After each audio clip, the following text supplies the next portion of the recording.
ఆనాటి పెర్గములో ఉన్నటువంటి ఈ ఆచారం ఏదైతే ఉండిందో అది ఈనాటికి నీ క్రైస్తవ సంఘాల్లో కనబడుతుంది అని చెప్పడంలో ఏ విధమైనటువంటి సందేహం లేకుండా పోయింది.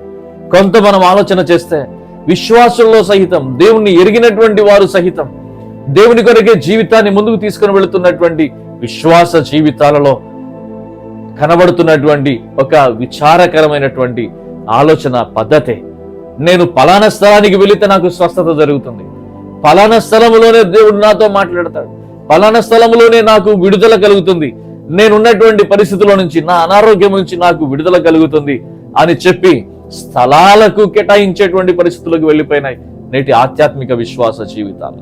స్థలాలను బట్టి దేవుడు ఎక్కడ అద్భుతాలు చేయలేదు.